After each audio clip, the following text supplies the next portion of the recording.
Well, good evening, everyone. Welcome back to some of you.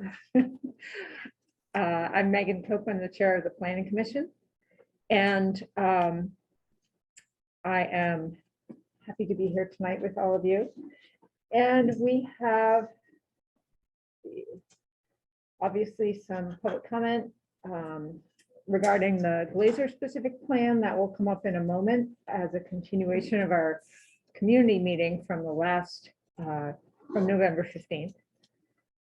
Before we do that, though, we're going to introduce ourselves, the planning commissioners and the staff who are here tonight.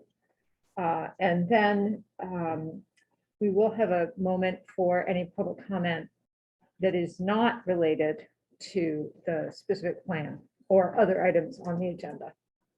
Okay, so who do we have online? No planning commissioners are online. It's Oh, all public attendees. okay, so we are in person. What a nice change. Okay, so let's go ahead and introduce ourselves up front here, and we'll just go down the line and then okay, and then we will move on from there. So go ahead, Alex. Alex Staley, planning commission member. I'm Ellie Beckett, planning commission member. Chapin Kaner, planning commission member. Great, and as I said, I'm Megan Cope. Do you want to keep the ball rolling here? Matt Boulanger, planning director. Emily Heyman, senior planner. And Andrew Plum, planning technician. Great. Okay, so next item is public comment on matters that are not already on the agenda. Anybody have anything they'd like to share with us? I suspect most of you are here for the specific plan. So, There's a hand on the board. oh, there is. Okay, great. Go ahead. I can't. Okay, Tim, go ahead. Did I get this right? This is the time to comment on the specific plan proposal? Not quite yet. Just give me Okay, one I'll more hold minute. off. Sorry. They know you're fine. You're fine. Okay. Okay, so let's go ahead then and open the community meeting, part 2, continuation from November 15th. Hopefully, if you're here and you would like to comment or participate in any way, you have had a look at the materials online. We're not going to do a lot of introduction tonight. We did do a lot of background information on November 15th, and everything is online and available for everybody. So hopefully we can keep that part very brief. The staff have prepared a very short overview, again, just so that we're all kind of back up to speed, get our brains on December 6th, that in line with where we left off on November 15th. And then so that will be brief overview from staff and then a brief presentation from our applicants here as well. And then we'll take comment. Okay, so Yeah.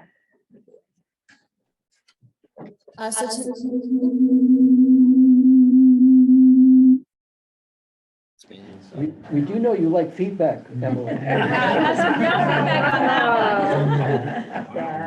Technology wins again. So tonight, the Planning Commission is having their Glazer specific plan meeting.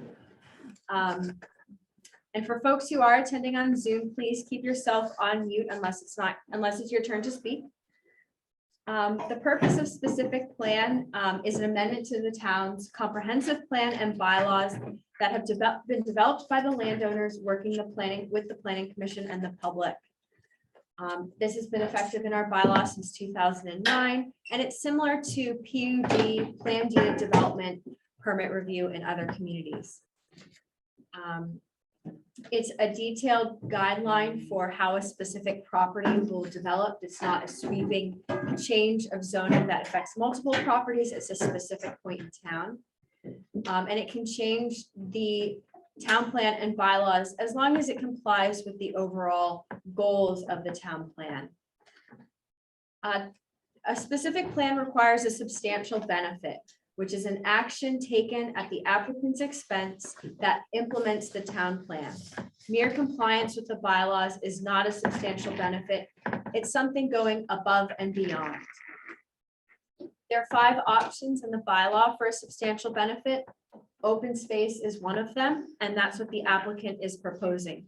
Conserving one or more open space assets identified in the town plan.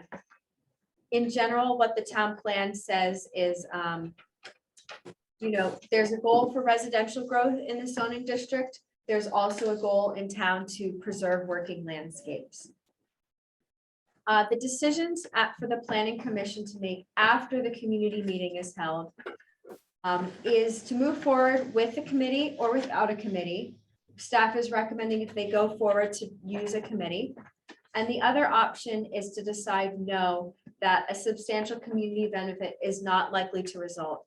With either of these options, they would need to make specific findings that, yes, a substantial benefit is provided. In this case, it's open space, and relate it to some town plan goals. Thank you. Okay, do you guys want to give a quick overview? And Sure. maybe some updates. I'm Ken Beliveau, representing the applicant. I'm here with Jack Glazer, who is the applicant and the owner of the property. Couple of things I would just note. We submitted a revised plan that we made a mistake in the calculation of the acreage for the wetlands, so we had to revise the amount of area for that up, and then we revised the number of proposed dwelling units under this initial submission downward to retain that same proportionality. But we have submitted that. We've also submitted a plan that shows what would be a possible development scenario if we would just follow the normal development review process under the bylaw without taking into consideration the view shed. I guess I would just, reiterate from the first meeting is that this particular view shed is called out in the town plan and in the bylaw as being something that's valued and the town would like to protect. View sheds are not protected under the typical regulatory measures under the town's development regulations. And so that's really, in terms of for this project, what's being offered to the town, or I should say the main part of what's being offered to the town and the substantial public benefit. This view shed is specifically called out in the town plan as being eligible as a substantial public benefit. So it's not, in my view, it's not like a stretch. We just sort of came up with this out of nowhere. It really is called out already. It's in the bylaw, I think, not in the town plan, but it's specifically mentioned, this particular view shed. And it's been there for many, many years, decades. As part of the proposal, there's 2 areas of open space that we are potentially offering for the town to own. So on that map, north is pointing to the top of the page. So you'll have to imagine, excuse me, it's pointing to the right-hand side. Thanks, Sharon. So that green area that's sort of to the left and to the top, that's an area, most of which is either wetlands and wetland buffers, but not all would be potentially protected and offered to the town for ownership. I would mention that a big portion of that is currently used by Windswept Farm for their operations. So it does provide the potential for that to be able to continue. We know from the commentary received from the public that that was something that a number of people were interested in seeing happen. Over on the right-hand side, that green shaded area, that is the view shed area. As anybody that's driven along Mountain View Road knows that the land slopes down away from Mountain View Road as you're going south, heading closer towards the village, the opposite direction that first arrow that Emily drew. And we have some line of sight arrows that we drew there just to sort of illustrate the view shed that would be protected. Megan, we did include a legend for the housing. Thank you. Thank you. So that's just a quick overview of the plan that we submitted. And then the other plan that we submitted shows what would be sort of a more typical build out or development pattern. This is just using, that would be just using the 3 acres, 3 dwelling units per acre that's allowed under the bylaw.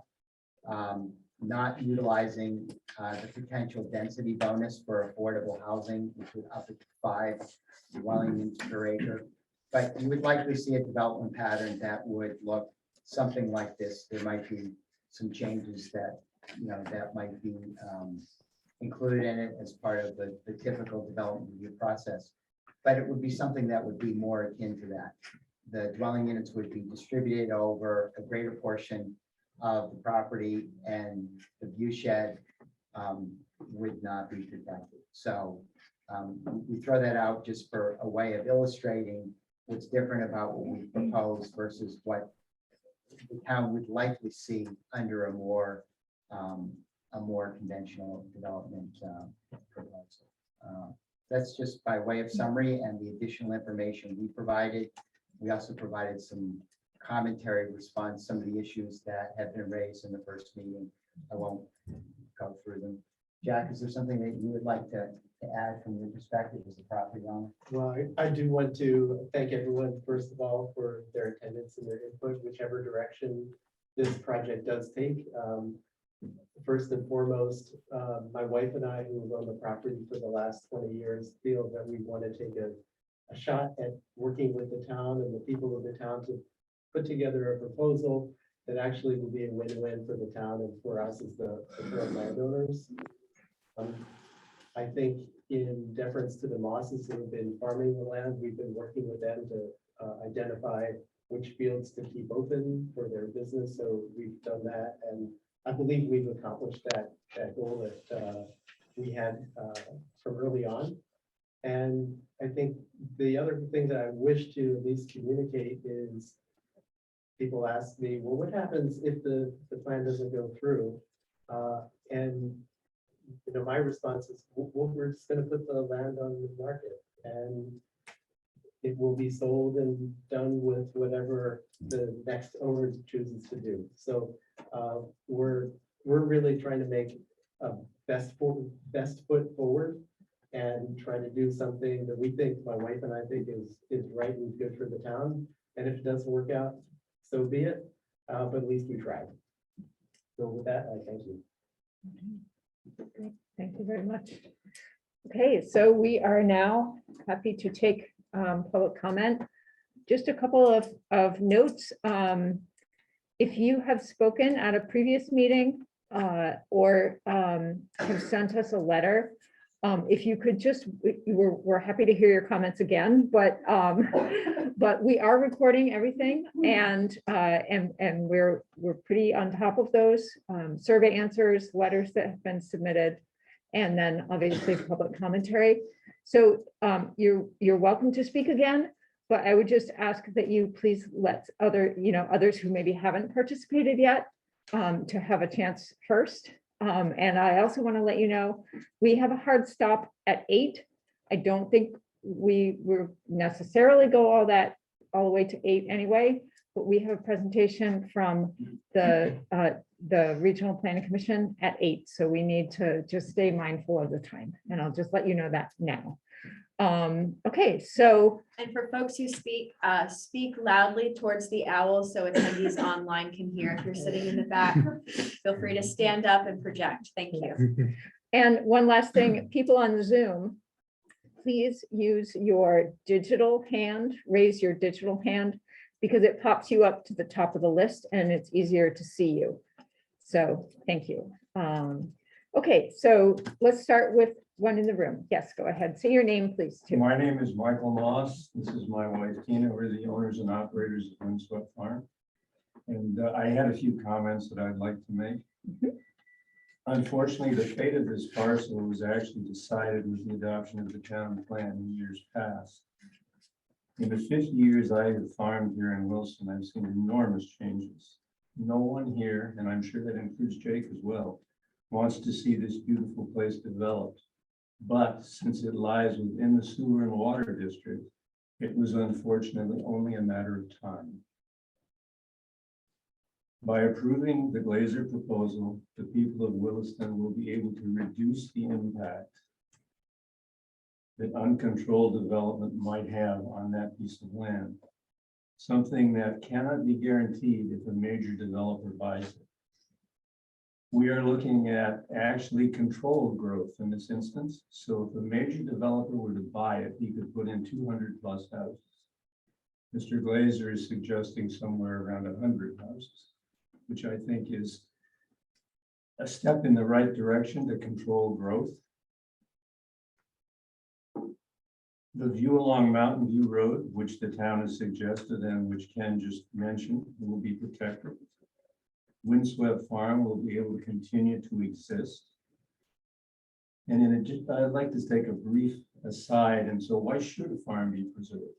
Is there a reason why Windswept Farm should continue to exist? Does it have any benefit to the community that makes it worthwhile? And I would like to address that question because I think that's a significant part of this whole discussion. The farm has been part of this community for more than 40 years. Throughout that time, the community has benefited from after-school care for generations of Williston children. Riding at Windswept encompasses the entire spectrum of equestrian care.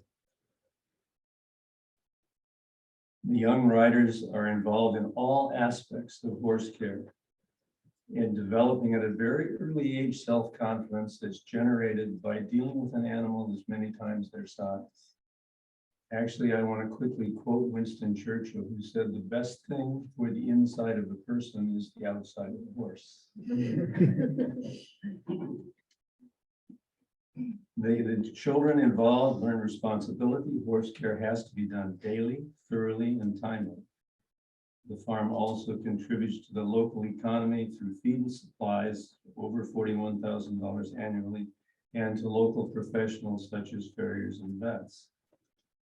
As the owners of Windswept Farm, Tina and Mike urge you to support the specific plan under consideration for several reasons.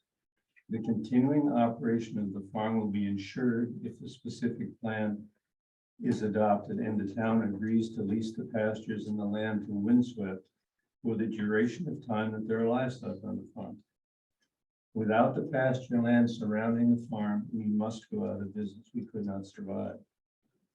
The specific plan also makes significant concessions by reducing the number of homes, as I mentioned earlier, from 200 plus to 100, and leaves approximately half of the 100 acres undeveloped. And the view court again will be preserved. The adoption of this plan is a way in which to mitigate a possible aesthetic disaster, which could develop if the actions of a major developer who cares little for the land takes charge of the land. Tina and I believe that the adoption of the specific plan would be the best course of action for all of us who live in Williston. Thank you. Thank you very much. Okay. Let's go to our online folks for the next comment. Tim Carney, now is your chance. Thank you. My name is Tim Carney. I live in a condo that's part of the Forest Run Homeowners Association. And my reaction was confused concern when I first read about the proposed development on the Glazer property in the Williston Observer. I knew little about the specific plan process. As a regular traveler on Mountain View Drive for the past 21 years, I've always enjoyed the view of Camel's Hump along the way. It's a delight and most worthy of a thoughtful and thorough discussion of how to preserve this view for posterity. I was unable to attend the first public meeting regarding this development proposal. However, I have reviewed the materials the Planning Commission has posted online regarding the first meeting. And I've also reviewed the Development Review Board's minutes from the growth management meeting held March 22nd this year. And based on this review of the proposed development from the minutes and notes from the last meeting, I have a better understanding of the specific plan process. And I thank our planning and zoning department for a great job of putting together that information. I strongly support the appointment of an advisory committee, the next step in the specific plan process. And a special thank you to our planning and zoning department with the town and their great communication and organizational efforts regarding this specific plan proposal. Thanks for letting me speak. Thank you very much. Okay, we'll go back and forth while we have hands up. And yes, go ahead next. Say your name and. Yes, my name is Pam Allen. My horse and Beef and our pony Bear reside at Winstead. And my daughter has ADHD and anxiety, and her pony has been a great source of comfort to her. But also the community at Winstead, which I feel is very unique, in that we have a significant technical resource there in helping to develop riders, but also for the younger riders too. You don't usually find a barn that has that mix. And then also the mix of ages is huge. So you get a wide variety, a huge community actually. And I think I would, as proposed, I would think our community would, our community would support the specific plan, but we would feel more comfortable with a guarantee or some kind of strongly worded affirmation that being able to keep windswept and operating indefinitely would be huge for us. I would hate to see our community broken up. We've got a lot of people, and they're wonderful gems, and it would be very sad to see that happen if we all had to split up. So that's what I've got to say. Thank you very much. Okay, next, I'd like to call on Lisa Braden Harder, please. Good evening, everybody. Can you hear me?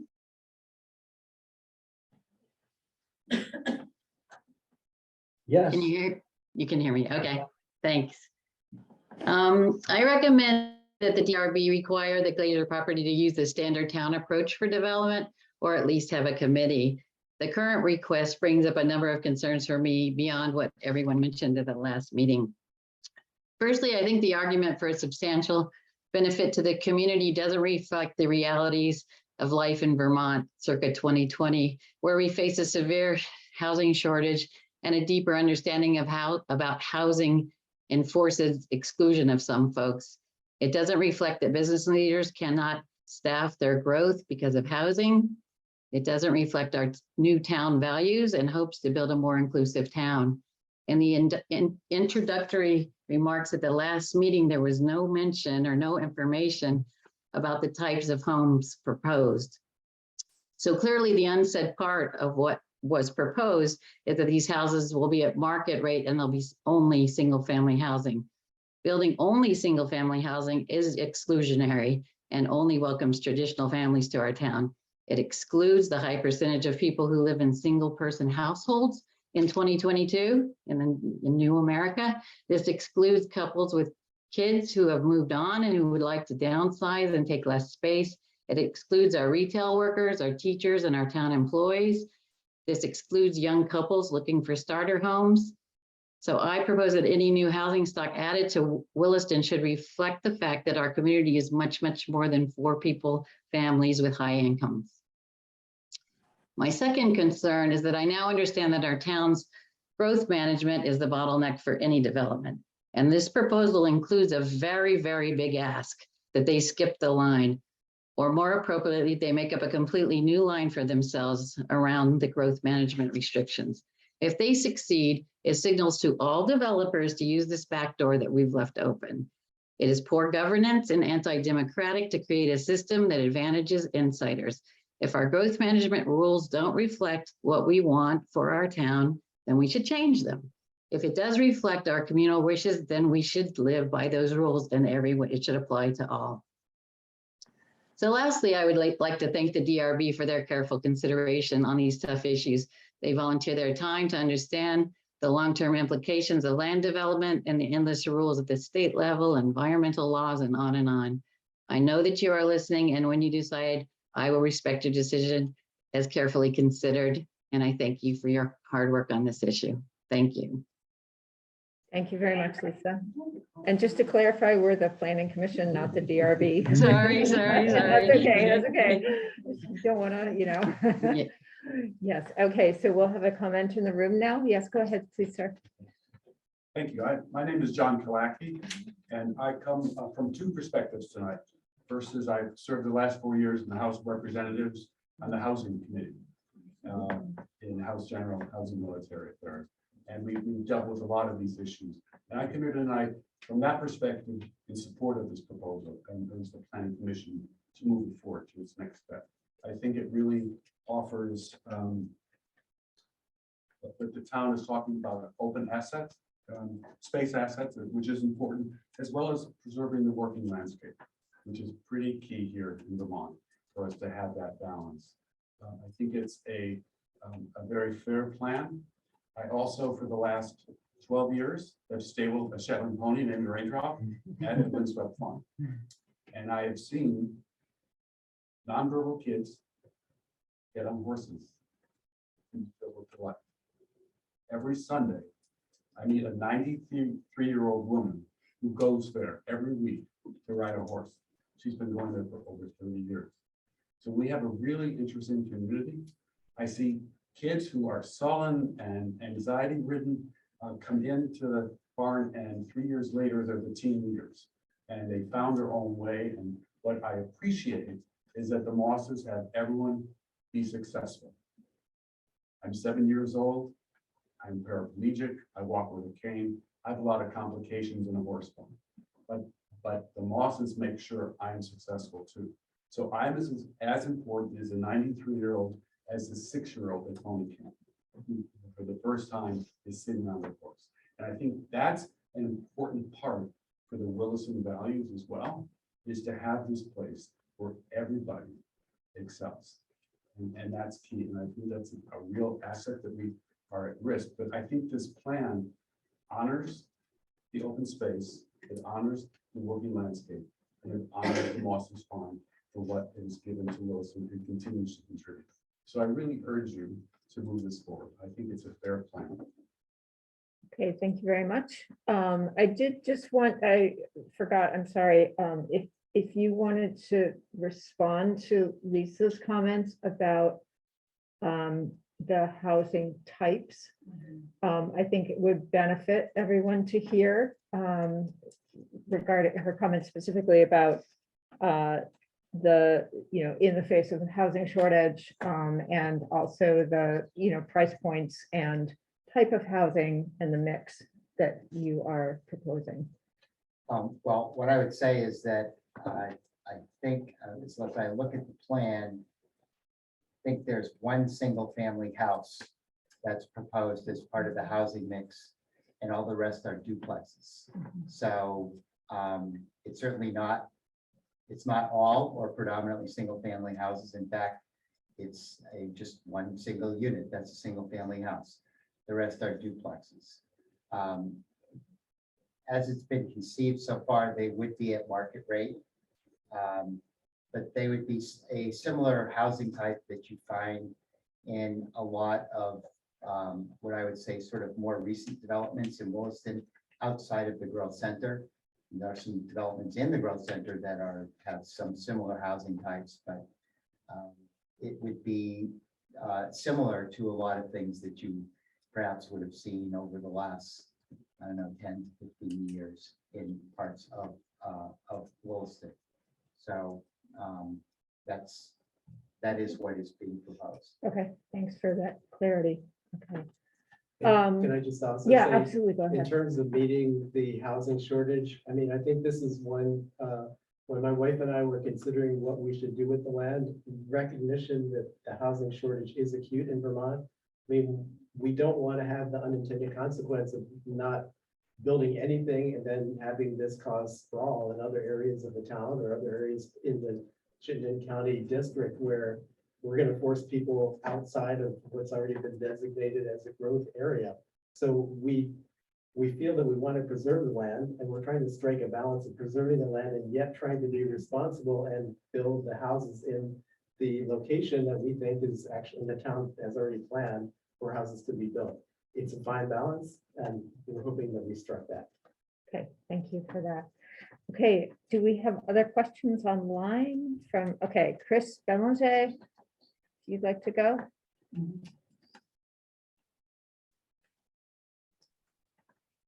Yes, can you hear me? Yes, we can. Yep. No, thank you.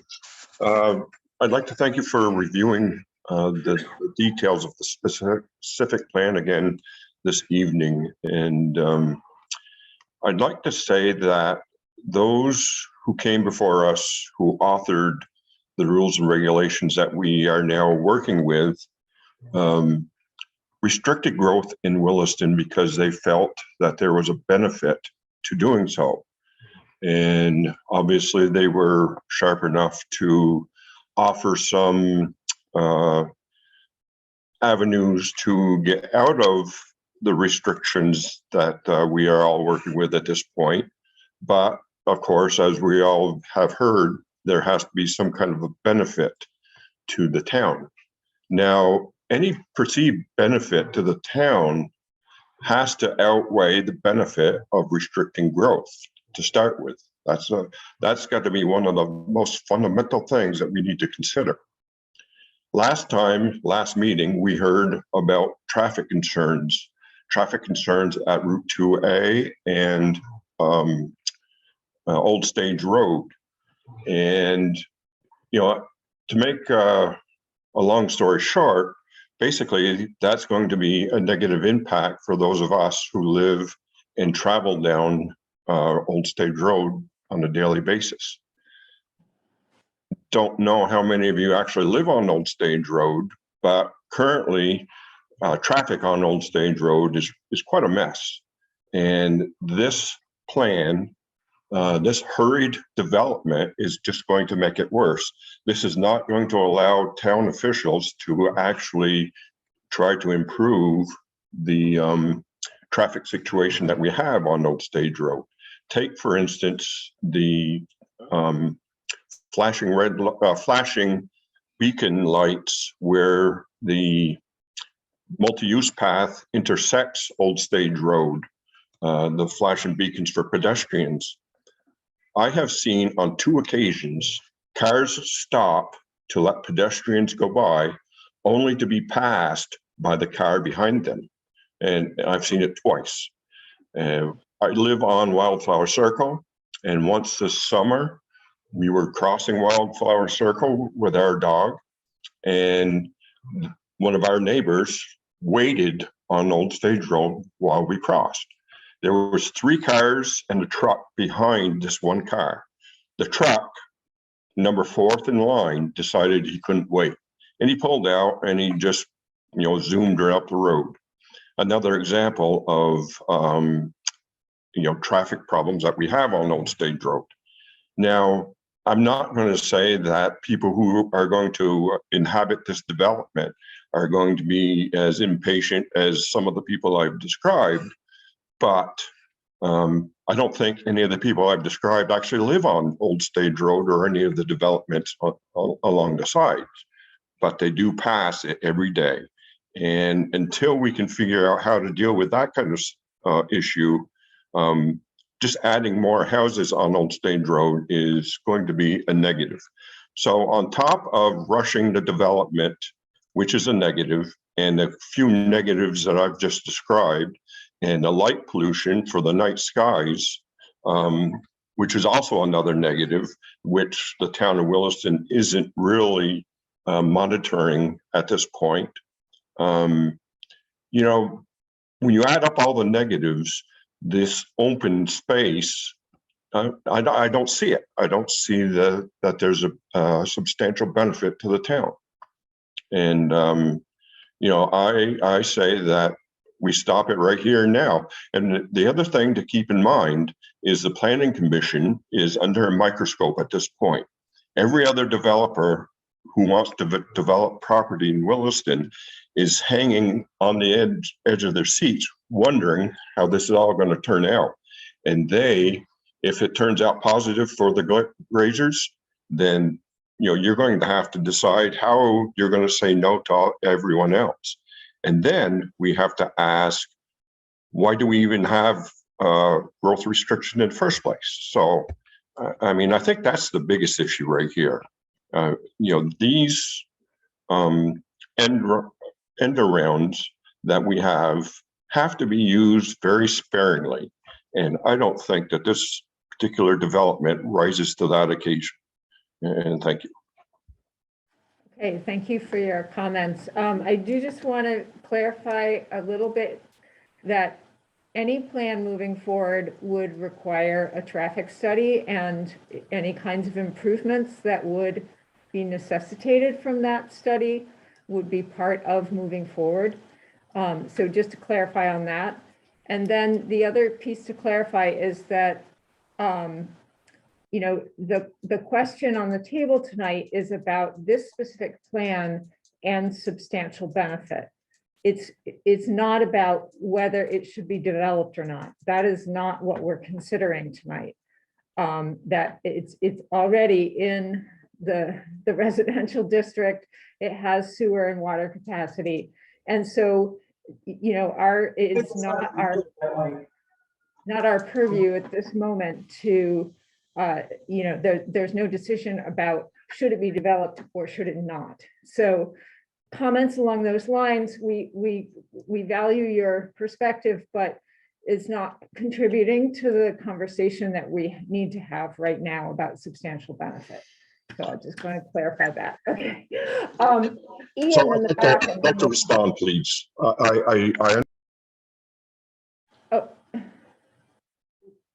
Chris, you can unmute yourself. okay. Sorry, Chris, did you have a follow-up comment? Yes, I understand what we're trying to get to tonight. I do understand that. And I do understand that we're only talking about this specific plan. But part of my point was, if we move forward with this specific plan, there's going to be other developers coming forward with their specific plans at sometime in the future, and that's going to negate any possible benefit from growth restrictions that those before us envisioned when they developed the rules and regulations that we are working with. And I do understand the concept of a traffic control plan or a traffic study, but I can tell you right now that adding another 100 or so houses on Old Stage Road right now is not going to be good. And I do understand that the property can be developed. However, last meeting, someone shared the spreadsheet, which includes, I don't know, 10 or plus years out with all the slots pretty much already taken. So whoever develops this property is going to have to do it, a little bit at a time over several years. And I think, and I realize that it can be developed, I get that, but we're being asked to circumvent the restrictive process that we all have been working with. And I don't see that there's a benefit to do that. I'm perfectly willing to see development out there under the current rules and regulations. I do not want to see it happen overnight. Like, I realize it's not overnight, but I don't want to see it sooner than what's already allowed. Okay, thank you. We have a bunch of questions in the room, so I'm going to turn to someone in the room now. Ian, go ahead. Hi, I'm Ian Campbell. I live in Brennan Woods. Own my home there since 2015. Lifelong Vermonter. We moved here when I was 2 years old in 1970. And in fact, my first rental was in Country Crossing, what was called Country Crossing back then in the early 90s at college. So I've seen not only the changes that occurred in Georgia, Vermont, where I grew up, but also in this area because I went to Essex High School, and I've seen everything that's happened here in Williston since then. what's happening right now with all of us here is like the meetings we have with form-based code and having that being produced, having the community come together, actually be able to make a difference and make changes, or if not changes, lead a direction, which is different than how things have been up until now. If you review all the comments that are online already, it's quite clear that in the hands of a developer, we have no way to be able to control except by virtue of the amount of properties that are allotable per acre to how many houses they can build. Emily, can you possibly put up that picture of overlay bitmap? I want to have like a big picture for people to take a look at. Ian, Yes. I'm wondering if you can step a little bit forward by this table, if the owl would pick you up better Sure. for folks at home. All right. If Emily can pull it up, and if not, it's online. There's another development which is at the Catamount Country Club, which has already gone through preliminary approval. And granted, it's going to take years for it to be developed, but again, we don't get to see it now. I have created a map which is an overlay of Jack's specific plan in combination with that particular development. And we're talking about a almost 2.5 times more dense development, which is what is being done there. Entirely out of character with the surrounding area, and more importantly, obviating the fact that developers typically are more interested in profit than they are about responsible development. We face that with the pushback with the annex property. The fact that it was supposed to be a church property, people that live in the surrounding area were told it's not going to be developed. It's going to be a lovely area for you to be, and now they have to face the fact that they're going to be 200 more housing units there. I think it's very important for us to realize that we need to establish a character such that we have an urban core, that we have development which decreases in density as you move away from the center. I'm trying to pull this up here. So again, you'll be able to see this online. This is the Catamount Country the Catamount Country Club property. I believe it's about 150, 160 units. 138. 138, okay. And this is what the Glazers are proposing. Note also that this is from Google Maps. These are the surrounding communities here to the east of Old Stage Road. That's what's going to happen, not next year, not 3 years, but given 10, 15 years. That's what you're going to be seeing. And I'm not to say that population density is bad, but the point is that it's more dense than the surrounding area. More importantly, because of where we live, and we think about winter, people have to be able to get from affordable housing to where they need to go to shop, and you can't walk in this distance. That's where we have the benefit of having the form-based code. I mean, you've got more than 50% of that is wetlands. So I mean, I don't know what the other project is. Well, but one on the right that we're talking about today, that is more than 50% wetlands. So you're never gonna correct. have I'm talking about the actual. This density. cannot be a debate between people at the meeting. Yeah, I agree. Okay, thank you, Ian, for your comments. I'd like to turn again to folks online. Grace, would you like to go ahead?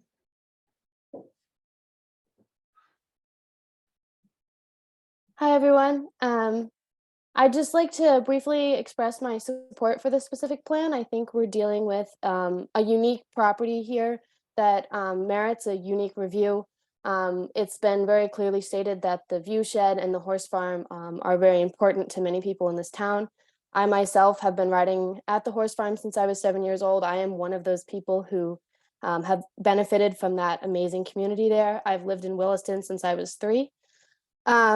I think it's also just briefly, this land was zoned for development a long time ago, and this plan represents an opportunity to work with the town, to work with us, to figure out a way to reduce the impact of that development. And it clearly reflects the feedback that has been given by the people who care about what happens to this piece of land. So thank you all for your consideration, and thanks to the Planning Commission. Okay, thank you very much. Okay, right here, yes, go ahead. Yes, you. I'm sorry, I don't know your name. I'm Robin Young of Williston. You just heard from my daughter. We board a horse at Windswept, and I am also a rider there myself. One of the things that I've learned from the youth at Windswept, I want to back up and say, I encourage you to advance the specific plan. Because I do believe that Windswept is a significant benefit to our community. And one of the things I have learned from our youth is that for kids who don't necessarily fit into the typical after-school sports program or whatever, drama, whatever it is, Windswept is a really healthy alternative for them. I actually had a conversation a few months ago with one of the young women who ride. She's 12 or 13. And she said, I'm a dork at school. I don't have any friends. I don't know. And she was dead serious. And she goes to Windswept, and there she is. She has a welcoming community of her peers and of adults, as other Windswept supporters have mentioned about the important community there. And to follow up on what John said, Windswept is not just an asset in the community for our youth, it's there for our adults. Yes, there are people who ride, the lifelong riders who ride there. There are people like me who picked it up as later in life as an adult. But there's also adults who just go there to spend time with the horses. And Sue's an example of that. And it's really important for our community to have that available. The Windswept is not a hoity-toity horse barn. Mike and Tina worked really hard, I believe, to keep it affordable and accessible to the average Vermonter. So please, I encourage you to move the specific plan forward. I think it's significant. They provide a significant community benefit. Okay, thank you very much. David, you're online. You can go next. Yeah, thank you. I was at the last meeting, and I appreciate the commission opening back up the survey, and I did complete a survey response, and all of those comments still stand. I just wanted to say that I am appreciating hearing from the project's supporters. They appear to be generally from the Windswept Farm community, and I think that's an important constituent group that you know, but they are a constituent group as are other residents and neighbors of Williston and other community members. And I'm not hearing a lot of support from those members who are outside of the Windswept Farm community.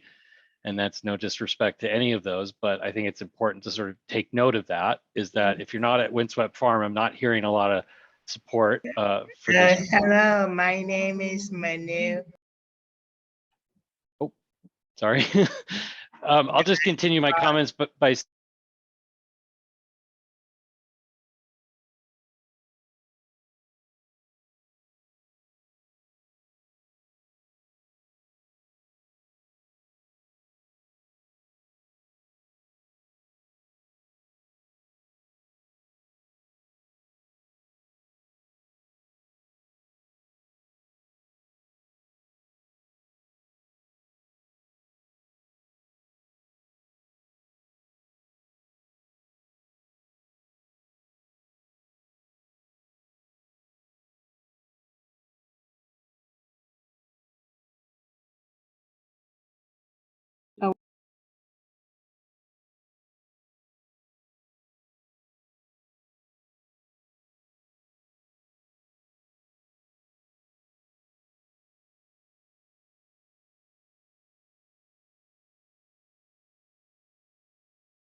This is, it feels disingenuous to me.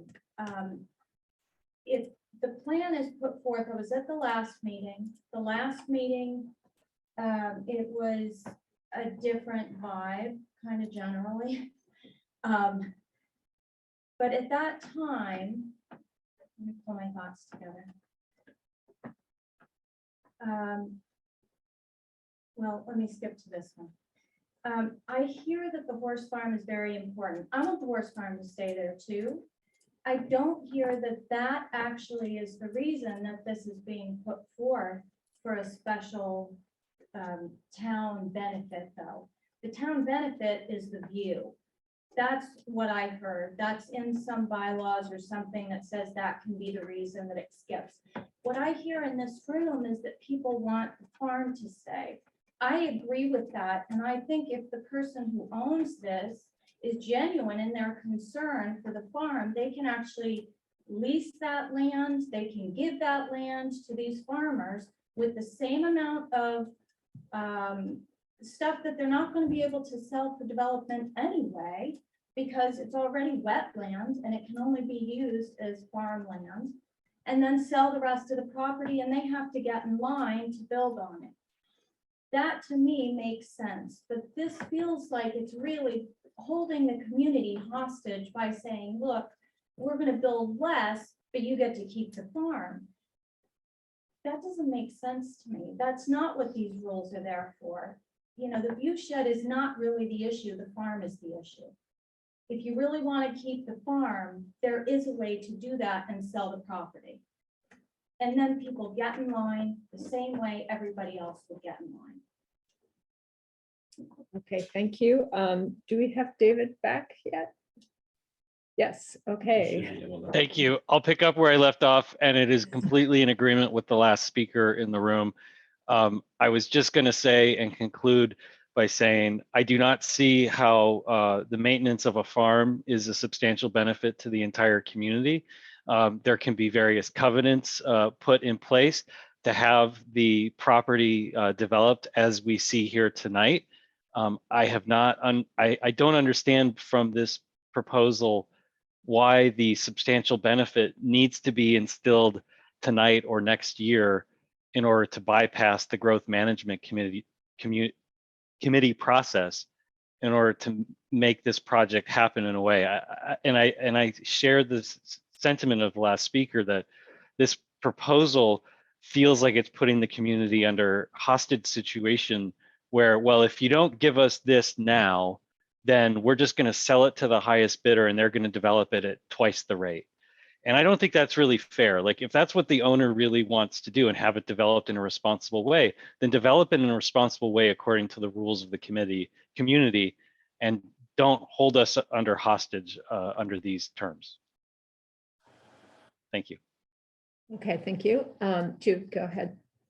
First of all, I want to thank the Glazers for all of the years that you kept that land open. I live on Wildflower Circle. I picked a lot that's right at the top of it so that I could look out at the horses. We actually designed our house so we had windows there. So I thoroughly appreciate both of those situations. However, living there and the idea that we are going to have 2 new streets dumped right into Old Stage within less than a mile is a disaster waiting to happen. I'm really concerned about the safety issues about that. The traffic probably will be 2 cars for every unit that goes in there. So we're talking 200 more. Now, where I live, I watch the traffic. And I also pay a lot of attention to people that are using the walking trail, which was not there when I moved 24 years ago. People are very impatient when you're driving. The traffic is going to back up on Old Stage from right where Adams Farm Market is. One of my concerns is for the safety situation, because so many people use that. And we also have a lot of people that are traveling through the town that don't actually live here. So we have to keep that traffic in mind too. I spent 18 years on the Conservation Commission here, so you can understand my bias of how I feel about that particular piece of property. But I think of all the people that are going to move in there. We're going to have children that are going to be crossing streets there. My son was run over by a 40,000-pound bus when I lived in Connecticut. I really am concerned about the additional 200 cars at least being on to Old Stage. Now, when we dealt with other developments coming up, we always were told we want 1 curb cut per development, 1. Now we got 2 of them on a road that's already extremely busy. I don't see why there can't be a curb cut on Mountain View. If you're gonna build in there, put the curb cut up there. There's no other development on the other side. People are still going to be able to see Camptown, whether there are houses there or not. But all the other developments that are now, you know, on the docket for Mountain View, all have one entrance. So we've got tons of cars, all of a sudden they're gonna be piled onto Mountain View. I don't know if you've ever sat at the light at 2A, but I've sat through sometimes 3 changes. You're gonna add in hundreds of more cars on Old Stage and on Mountain View. Anything's gonna happen. As this person mentioned, people get impatient, they zip around the car that isn't going fast enough. Okay. So I guess I'm asking the Glazers a lot. But I really am asking you to please try and think about where we're coming from. You kept that open for yourself while you were living there, and I commend you for what you did, because it could have changed 20 years ago. Jude, I'm sorry, but we have 1 more minute and we have several people who have Okay. yet to had a chance to speak. So All right. I'm sorry to cut you off, but we do have a hard stop tonight and I apologize. So I'm going to take one last comment and that will be Wayne Wilkinson. Go ahead. Hi, thank you very much. I just wanted to say that I wholeheartedly support the comments that Lisa, David, Jude, and others shared this evening against the approval of the specific plan option for this property. I won't elaborate any further on that since we're short on time, but you know, I'm a resident of Wildflower Circle. My backyard looks out at that beautiful parcel of land, and so I certainly do have a biased viewpoint, but you know, rather than a development that is really represents the past, it represents sort of dated development. You know, I'd urge the Glazers, Ken, others to consider doing something more forward thinking with that property, something that's worthy of that space, because it's a pristine, you know, space, tons of wildlife that traverse across Old Stage Road back and forth between those spaces. And it would be a shame to lose all that. I have limited understanding of the zoning regulations in Williston. I guess I'm curious if that property can be used for something other than residential. And I'll throw out the idea of putting in a low profile solar farm there. In 40 acres, you could support 200 homes annually, and that would help deliver on our energy contributions, renewable energy for the town. And no traffic, and maintain a peaceful environment that coexists with the horse farm. So I'll close my comments with that. Thanks.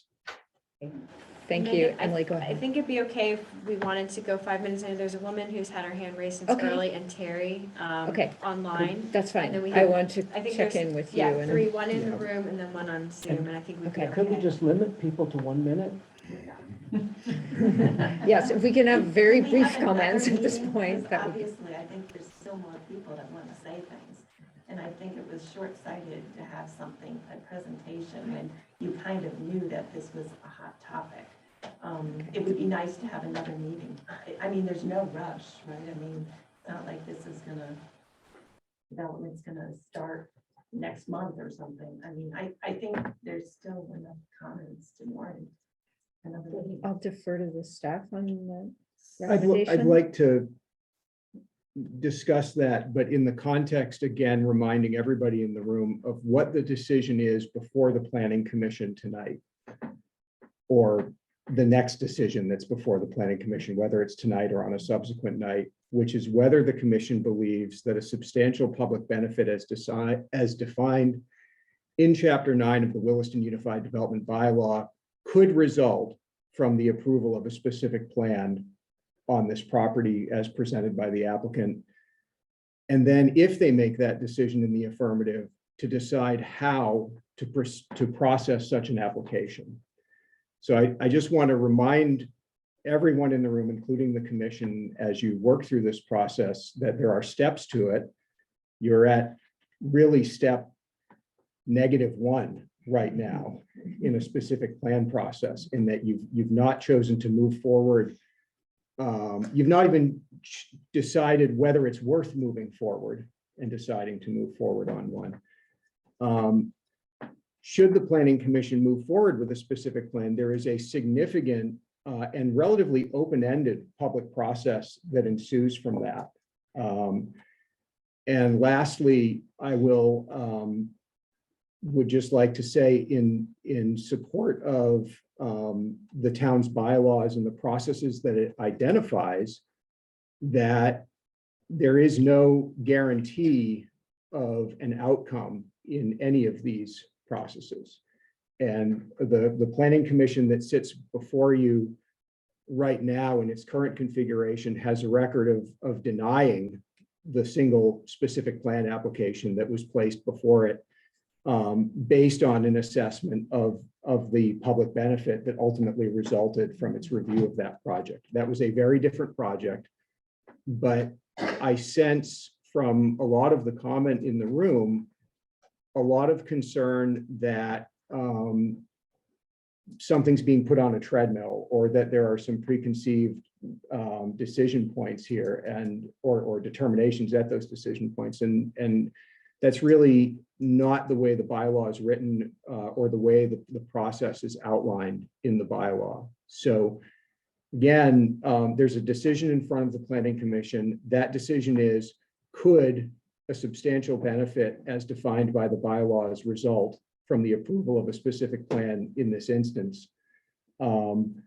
The planning commission can discuss that and hold the conversation open as long as they feel it's necessary to do that in order to make a decision.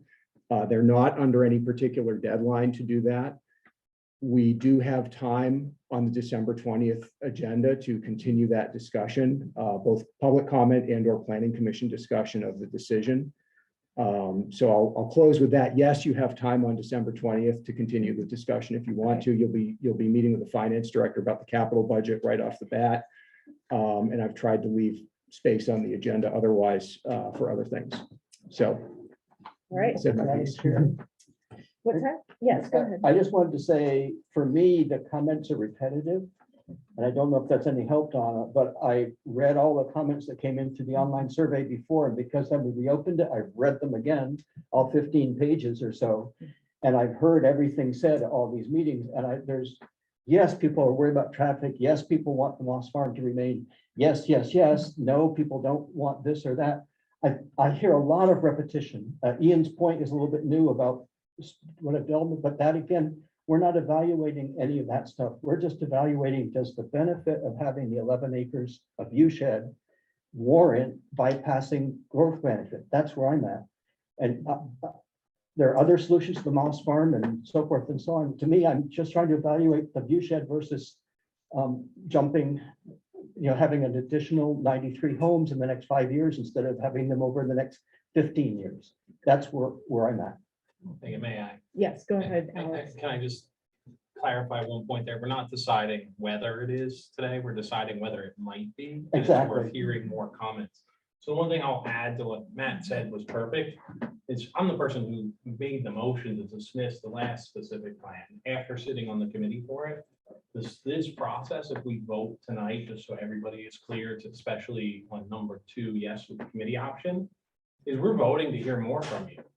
As literally the next step in the process. We put together a smaller committee who's going to sit down and have public meetings again and hear from everybody. So if you don't get heard from tonight and we vote option 2 there, you're going to get heard from. We're going to make sure of that. We all live here too. Right? So. Okay, so given that, Yes, you may go, and then we really need to Okay. call an end. So mine's gonna be a little different. So I think it's great. I'm Sherry Arnold. I grew up here. I'm from the village. I grew up here. I've been living in 3 different homes. I'm in Southbridge now. So I've seen a lot of changes. So my concern is the view shed, which I think is great. Is that 11 acres? Is that what I'm seeing? I'm just wondering if that's enough. I keep driving by and I can't visualize exactly how much that we would be able to see. I also see a lot of these homes here that he's building or wants to build. And to me, it's hard to see. They look really clustered. Northridge is super clustered. They're not attractive. They're all on top of each other. I don't really think that that's what Vermonters or Williston people want. I'd like to see them more spread out and more attractive. And I'm just wondering if any of these homes are proposed are even going to have a view of the mountain, Mount Mansfield. So yeah. if I can just interrupt, that's the exact kind of thing that would be considered in the committee Another meeting. and Okay. further meetings and. Okay, so let me finish with this, and here's another thing. Okay, so as we're building or developing, I'm not sure how we deal with this now. What if you come across some Native American artifacts, or, pottery or arrowheads? Do we stop then? How does, I know, because in Southbridge, they stopped, they couldn't build towards Allenburg. There's like 4 homes they could not build. They had to completely stop and shorten the project. So how does that, how do we move forward with that? The same. There is a hasn't process for that. Can I just comment? Yes. So this quickly. project, because it's more than 9 dwelling units, is going to be subject to Act 250 review, assuming it works, makes its way through this process, and then it would have to go to the DRB and be evaluated for all the various permitting criteria that are in the bylaw. After that, it would have to go to Act 250 to get an Act 250 permit. And so all of those criteria, like the one you just mentioned, archaeological, would all be part of that investigation, whether they're, that is an issue on this property or not. I don't know the answer to that, but that would be the point in time when that would take place. Okay. Where are we with Marshall? I think we're, okay, yeah, I think if you want to take one more comment. Okay. and then Yeah, I we'll do want to get- take Terry's comment, and then we will close the community meeting piece of this. And we will announce what comes next. Whether we decide to have additional commentary at our next meeting. All of our meetings are open to the public in any case. And so you're certainly welcome to come. I'm just not sure yet what that's going to look like. I would say with confidence that the planning commission will not be voting tonight on the specific plan. I think we'll hold that off till December 20th. And so I just want to put everybody's mind at rest on that one. Terry, go ahead if you're still there. Or did we lose you? I am, thank you. Okay. And I just wanted to say very briefly, I did put a survey in, so, and I've commented in the last meeting, so I did want to be last. But I certainly appreciate having the farm on Old Stage Road personally. I'd like to see it. I walk by it once or twice every single day. But again, it's a benefit for a very limited number of people, and I applaud them for getting all their constituents out. It's great. It's a great resource. I hope they can figure out, along with the glaziers, how to save it. To me, it comes down to what Chapin said, and that is most of that property that is slated for giving over to the town in the specific plan is all wetlands. So nothing can be done with it by either the glazers or any other developer. It's going to stay wild. It's going to stay the way it is. We're talking about a very narrow strip of land off of Mountain View Road. And will it change the view from Mountain View Road? A little bit, but unless you're looking through a tube, you're going to see the houses when you look out over that area anyway. It's hard for me to understand how we're measuring or grading this, which viewscape or view shed, I guess, as you're calling it. And somehow balancing that with adding another 100 homes inside of over a 4-year period, inside of the already packed development plan that you have that is carefully put together and moderated over the years. So again, I'm not in for it. I understand the glaziers have a right to develop their property. I'm in support of that. I hate to see it go, but it was inevitable. But it should be moderated with the rest of the development that's going on in the town, like the development on the golf course. So, thank you. Okay, thank you very much. All right, so we are going to move along to our next item on the agenda. So if you would like to stay and hear about multimodal transportation, you are welcome to. And thank you, yes. Thank you so much. We really appreciate it. Megan, just to be clear. Yes. So this item is continued. It is till December 20th. Not the hearing, right? Well, it's not a hearing. It's not a hearing, it's a Community community meeting. Our next meeting, Oh, we're gonna hear more? well, if people show up, we will hear from them because it's a public meeting, but we are not voting tonight. Okay, so we should show up on December. I just want to know what it is that we should be doing from, from our perspective. It's all. You have a, Yes, I would say plan to attend. We'll probably put a little time on the agenda for public comment for Glazer, and then probably the commission will have time to discuss their decision options. All right, thank you. we also only have 4 of us here tonight. Oh, Shayla did jump in online. Sheila did, okay, yeah, so, Understood. yeah, so. Thank you. All right, thank you very much. Thank you, everyone. Thank you. Have a great evening. Apologize for being late, per usual. Oh, that's All fine, good. that's fine, Sheila. I didn't see your name. It's very, the Zoom list was very crowded.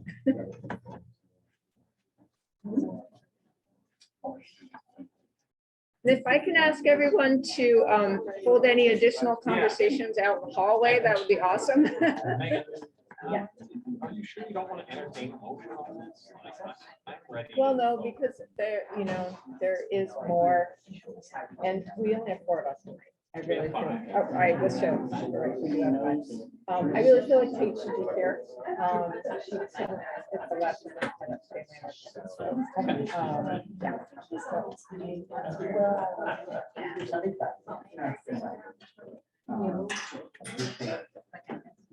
Is Marshall zooming in? Hi, Marshall. Oh, hi, Marshall, there he is. Hello, good evening. Might have to introduce themselves. Yeah. Emily, I saw your message in the chat here, but it looks like chat is disabled, so I wasn't able to reply. Sorry. Oh, okay, sorry. Yeah. Well, here we are. Sorry, we're a few minutes behind schedule. Not a problem. Can we give Chris Gendron screen sharing ability? Yeah. Thank you.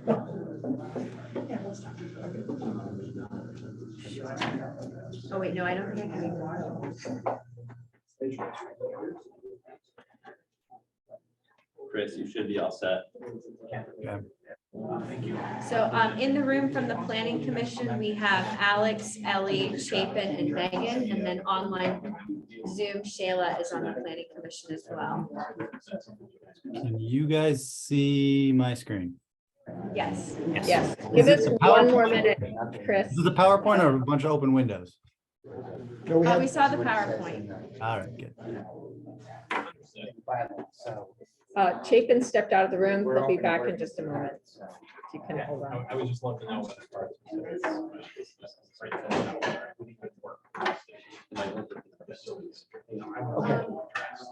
I will talk to our engineer. I will talk to our engineer because it may be slow for me. But I will talk to him. And, okay. You're welcome. I didn't know you needed it.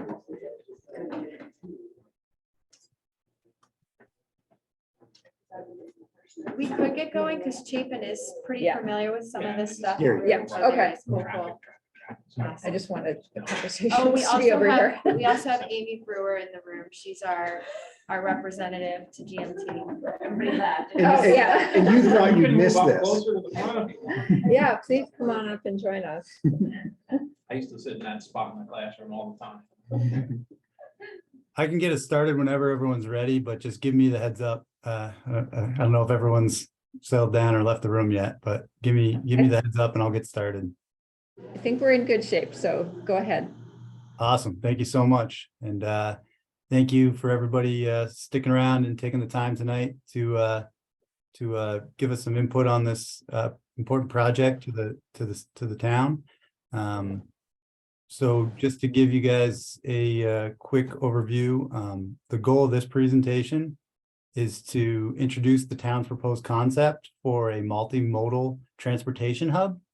And we're looking to solicit as much input from the audience before we jump into conceptual plan development.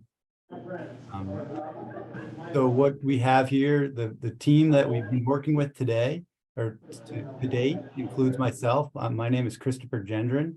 I work for Stantec. I'm an engineering consultant. We also have Matt with the town of Williston. I'm sure you all know him, planning director and zoning administrator. He's been helping us out a lot. I don't know if Melinda Scott is online, but she has helped. Marshall from CCRPC, and then Christy Damani from GMT has also been helping us out with this project. And we have all those folks online. And we also have, I forgot to mention, Darren, you're here as well, and he's with CCRPC. So before I go on, I wanted to give everybody a little context, a little background on the project. This is not the first time this project has been discussed. I'm going to give a brief overview and then hand it over to Matt for a moment just to give any more additional detail that I might have missed. So to start, actually, let me back up. I just want to give everybody a quick overview of what we're up to. First, we're going to go over the background. We're going to talk about the location that we're considering, and then we're going to talk about what it actually is that this multimodal hub is, and give people some context to that. And then we're going to solicit some input, and then give everybody what the next steps will be, so we know what's moving forward. So to start, we're going to go back to 2011. This project was actually ranked number 2 as far as a priority for park and rides and intercept facilities in Chittenden County. So it really starts there. It's actually right behind the Williston Park and Ride, which you all know is getting constructed as we speak. And the other piece that is more recent is in 2021, it was part of the vision plan for Taft Corners. And then even more recently, it is noted on this map, as you can see in that red square, right along that, I think, at least I picture this because I'm an engineer, but that giant stormwater pond, right behind that giant stormwater pond, between there and Shaw's is essentially where it's been denoted on the official map. So that is where we're at as far as, that's where we've been actually. And now where we're at is the CCRPC has funded a study to help assess the feasibility of a hub in this location. And they've hired Stantec to support this endeavor in concert with the town, GMT, and CCRPC. So that was my quick summary of the background. Matt, did you have any additional things to add? Not really, Chris. I think that's a great intro.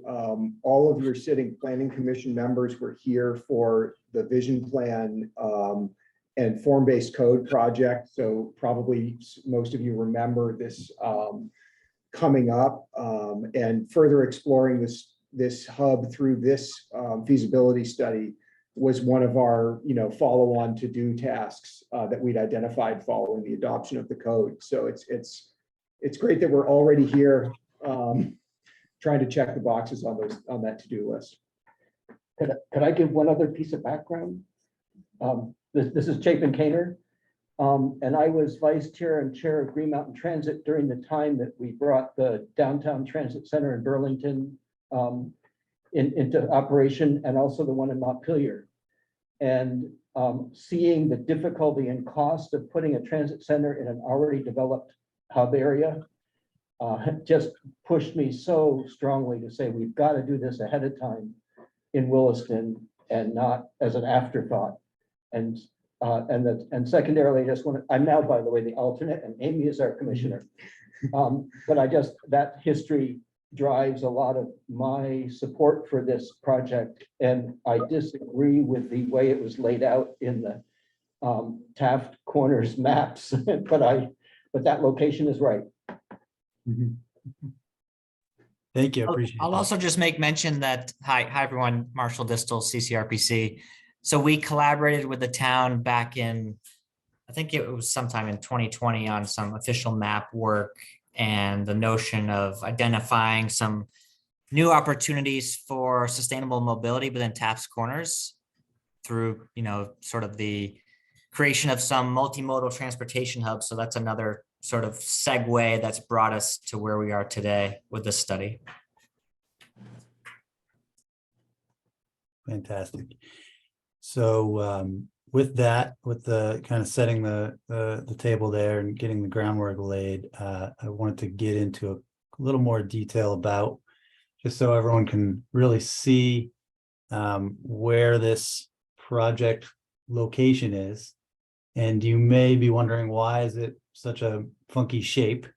And that is because that is the area that was deeded to the city during the development of this project. So when you're looking at this, when the area that we're mostly looking at is it's the rectangular portion that runs along Boxwood Street. That's about 300 feet by 110 feet. And that's likely to be the preferred location. There may be use for that other portion. We haven't gotten that far yet. We really want to get everyone's input before we start diving into this, but really we're focused on that rectangular portion at the moment.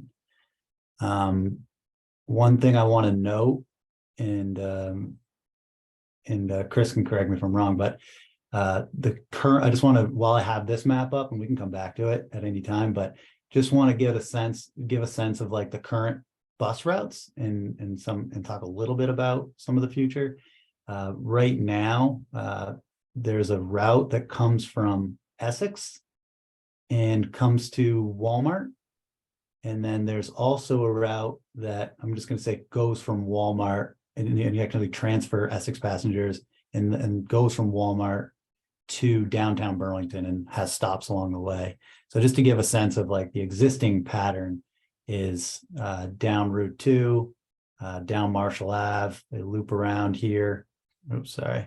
And they are able to do their transfer, and then they get back on 2A and then onto 2 and downtown, or they stay on 2A and head back to Essex. Is that mostly right, Chris?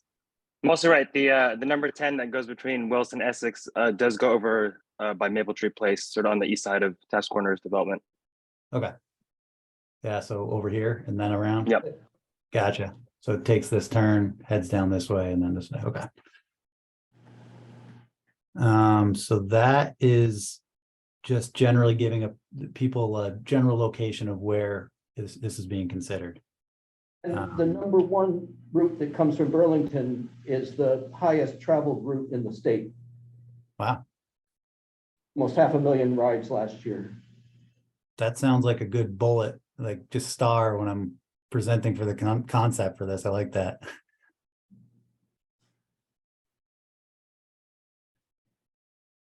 Well, let's get into a little bit about the existing information. this is a little bit, I just wanted to zoom in a little bit on the site so you can kind of get a little more context of what's happening out here. So here's the town of Williston parcel, as you can see.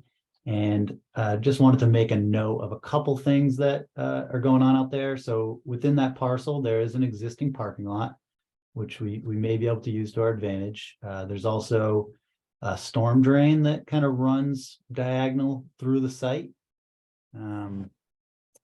If I was talented enough, I could figure out how to should put my laser on it, but I'm not. I'm a Teams guy. But either way, it's kind of, if you can kind of see it, it's diagonal through the parcel. And there's also some existing lighting out there. There's actually a light pole right in the middle of the lawn. And then there's a few underground conduits. And then most importantly, the one that we really got to consider is there's right at the entrance to that little parking lot within the parcel, there is a major, I'm going to say major transformer and duct bank run for communications. So a couple things we just got to be aware of when we're looking at this.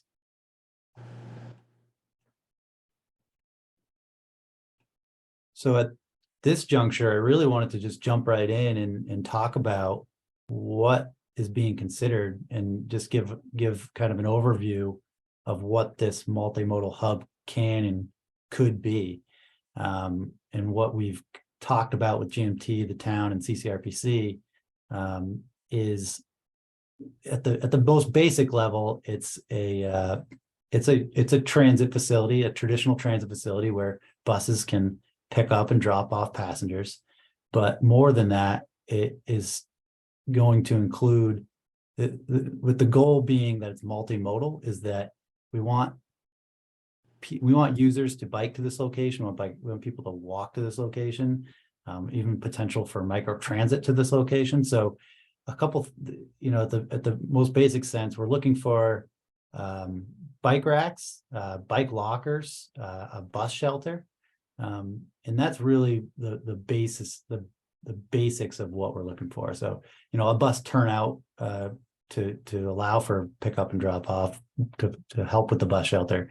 And then just to get the creative juices flowing, there's other things we talked about with GMT that may be installed right off the bat or may be in a future plan. But other things that we talked about is potential future EV charging stations to support GMT's future fleet of electric buses. We also want to consider microtransit in this area with the goal of bringing in residents from around the town to this location to pretty much get wherever they need to be. That would involve just a separate location to do microtransit drop-offs.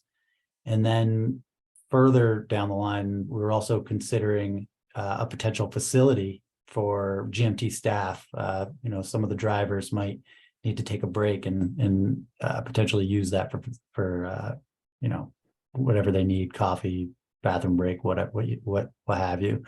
So those were the big visions, just to give a sense of size. We talked to GMT early on would be potentially enough space for 2 buses to kind of give you a sense for that.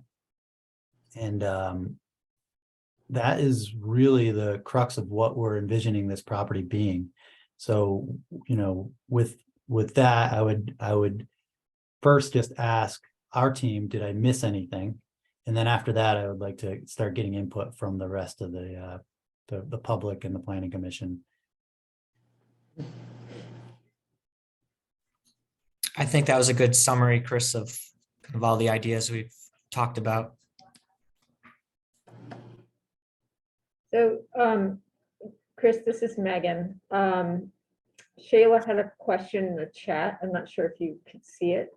And it was a question I had as well, which was about parking for folks who would like to get on the bus, but maybe live out in a rural area or whatever. Yeah, I really love that question because we've had kind of a debate amongst the team to see what is the desire to do that. Like, is this going to be a spot where people drive to and get on the bus, or is it going to be a place where people walk and bike to get on the bus. And we want to get a gauge of, we'd love to somehow get a gauge for how many cars we would expect to use this. Well, it seems like you kind of have to wait to see what the park and ride's impact is, because that's going to be somewhat of a, I mean, the buses are going there too, right? Or some of them? They will. Yeah, the intent is to have, it's been designed to have the intent to have GMT run their routes there. It's no guarantee, but yeah, that's the intent. Yeah, I guess if the buses are gonna go to the park and ride, then it's not as necessary at all. And in fact, we would rather people park at the park and ride outside of the center of town and not clog up the center of town with more driving. So that would be fine, so long as that is the case. With me. Yeah, that's great. And Chris, we did talk about this a little bit. Would if and when the future Williston hub or the Williston Park and Ride would happen, that would connect to all the routes, or would that just be the express? We're still working out what that connection would look like between whether it's Williston route or the number 10, both. Definitely the link service would stop in there. We'll just have to look at some operational impacts of shifting our sort of number 1 Williston route over to the park and ride. The express buses on the interstate are almost the least likely to stop there. Right, Chris? I thought you just said they were going to stop. I didn't hear what you said, Chapin. Oh, the express buses, the link buses going on the interstate are probably the least likely to stop at the park and ride, yes?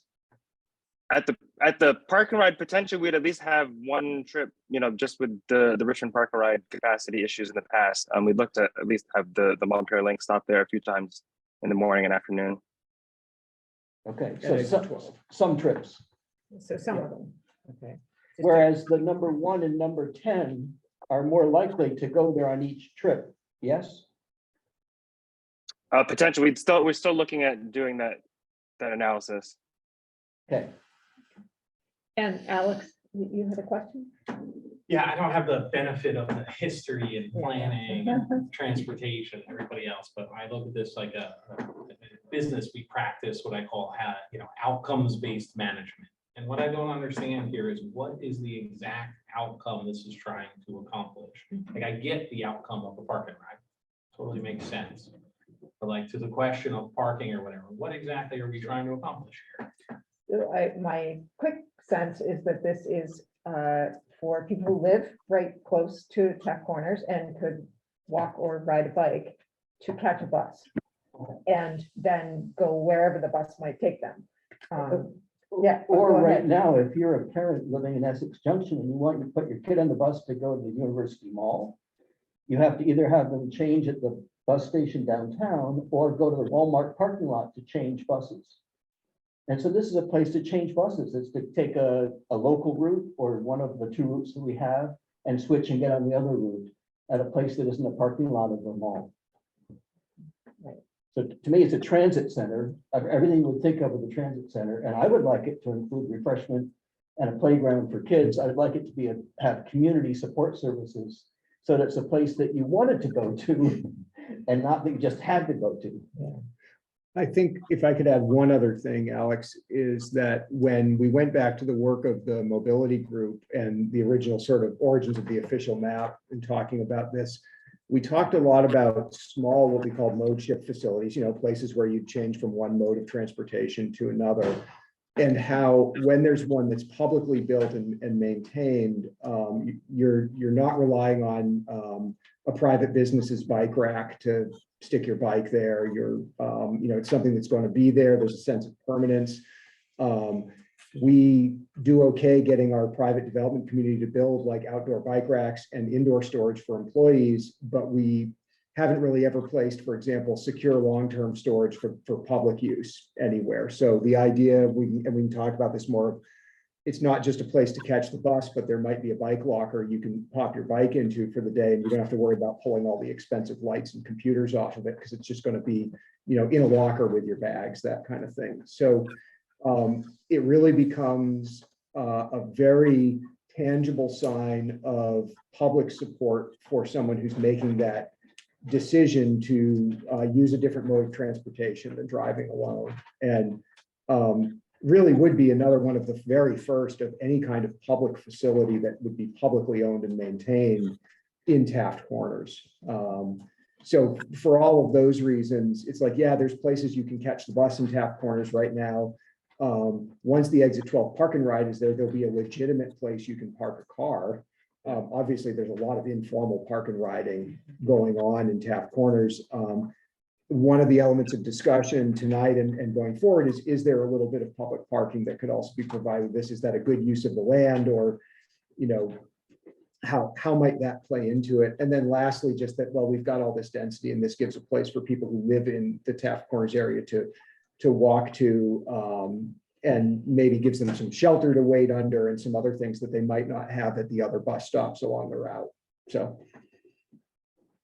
Okay, I think I understand. I mean, in the business world, that would sort of fail outcomes-based criteria, right? Because outcomes is what happens on the far side. So like you said, a lot about what people will be able to do with it, but not what change it will make. So the outcome I would. think you talked a little bit about the public perception of the acceptability and thus the people's likelihood to adopt. Right, would people use it? So if we were assessing whether we met our outcome, it would be, are people using this thing? Yeah. So we're trying to increase the accessibility of Taft Corners to people on those bus routes and to people who live there to the rest of Vermont without having to need a car. And the thing I said is true too, which is people who already ride one or the other route, having a place to change that's protected from the weather, and that the parents, if they're putting their kids on the bus, aren't worried about them being in the parking lot at Walmart or at the downtown transit center, frankly. So to me, it's, if I lived in Essex Junction, I put my kid on the bus to go into South Burlington, they're gonna have to make a change somewhere. And right now the Williston change is in the parking lot of a Walmart. It's not an ideal place to change buses. The downtown transit center you mentioned? Yeah. You mean Burlington? Yes. Transit center, okay. Yes, you could take the number 2 to Burlington and then got to South Burlington. I just want to make sure. I was But understanding. it has its own problems. How do we prevent this from having those problems? Yeah, That's a really good by question. having playgrounds and green space and so forth, so that it's a community gathering place and has a different feel from a downtown transit center that's crammed in. That's one of the problems in Burlington, is that we had to widen the street and put it down the middle of the street, and there's nothing there but cement. I think that's the context is exactly right, Chapin, in that the downtown center has essentially these sort of anonymous blank wall buildings on either side. There's nothing else going on. Yeah. But the transit center when you get there, and it's a little bit off the beaten path of where there's a lot of activity. I think by contrast, this would be way more open, open to the air, open to public view, and open to the activity that's happening in Taft Corners. And while I'm talking, just because I didn't want to miss it, I saw a comment from Reed flash up there, and it's a question that I asked at one point as well, which is, how does this relate to what happens at Walmart, and why is it important to continue to serve Walmart as well? So wherever it makes sense in the presentation, I know we've just gone on a big tangent. Talking about that would probably be useful for the Planning Commission as well. Is there more presentation, or are we only just in discussion now? I'm sorry if I lost track. No, we are, we were full in discussion mode at this point. Okay, all right, great. I'll give a synopsis on what the next steps are, but that's really Okay. where we're at. So yeah, I'd welcome Chris to answer. Chris, that. Oh, go ahead. Chris, did you have I thought you had a slide that showed the bus routes like over to yeah. Walmart. Yeah, I had that. Maybe that would help with this question. Next slide. There we go. So That's showing all the way from Burlington on the left. Could I speak to that a little bit? The presumption is that Walmart would continue to be served, in answer to Reed Parker's question. However, one of the ways to serve it is if we get microtransit, is to have that a normal place that you could be picked up. Another is that we have some sort of micro circulator that picks people up at the park and ride at Walmart, wherever, and brings them to the transit center that we're talking about. So there's many ways to incorporate it, and this is so many years down the road that we don't know what other services will be in place. You know, if we're going to go forward with this, we're not going to see it the next 3 years. And just to add to Chapin's point too, as well as with, you know, if microtransit did come to Williston and sort of if the number one Williston route was sort of redirected to terminate at this new bus terminal, one of the major benefits of having microtransit in the Taft Corners areas is that you do have frequent service in Williston, and microtransit is really successful with frequent fixed route service accompanying it. Yes, that's the feedback from Montpelier's experience with microtransit, is that a combination of fixed route and microtransit is more effective than trying to do all one or the other. And while I have the floor, my biggest comment, Chris, is that thinking about having a place for 2 buses to pull in is, to me, way underestimating the long-term importance of having enough space. At Essex Junction, there's a place where 2 buses can pull in next to the train station. And there's a rather expensive project to expand that. And that's been on the CCRPC list for quite a while. And to me, we need to design something that can anticipate what we're going to need in 40 years and not have us have the same situation. So even though we may not build that much initially, the plan should have the space allocated and the circulation of traffic and buses so that it could be more buses than 2. It's actually funny you mentioned that, and I'll have to give Chris props because he said the exact same thing. With GMT, he said, yeah, if we want 2 now, but we definitely want to maintain space for 2 more, especially if there's charging stations involved. This is Megan again. Over Thanksgiving break, I was in Boulder, Colorado, and took the bus from the airport in Denver to the Boulder bus station, which was incredibly sketchy, even though it is right in the middle of Boulder and right, surrounded by cafes and the Pearl Street Mall, which is a lot like Church Street, and lots of other amenities right there. And they have a security guard 24/7 because homeless folks, people dealing with mental illness and others come and sit there because it's warm and heated. So that is definitely a concern. Generally, I don't mean that in a way that it would be solely to not provide any kind of warm public space, but because I think I'm coming around to my own, I'm kind of contradicting myself, but I do think we need warm space for people to wait for buses and or for these microtransit drop-offs and that kind of thing. Yes, there might be a little bit of concern about, I don't know what goes on at Downtown Transit Center. I've never hung out there myself, but There is a problem. yeah. So, and I think we have to be very conscious that very well may be coming to in this kind of situation. We already have people hanging out at the off ramp of the interstate right next to where the parking ride's going in. So it would be foolish to believe that folks won't hang out there. But I would like us to think ahead and try to design things that are, as Chapin said, I think he's got the right idea, that have enough community vitality so that if a person who is unhoused needs a place to sit and be warm for an hour, it doesn't become a huge disruption. It's just part of the flow. It's just part of the overall community.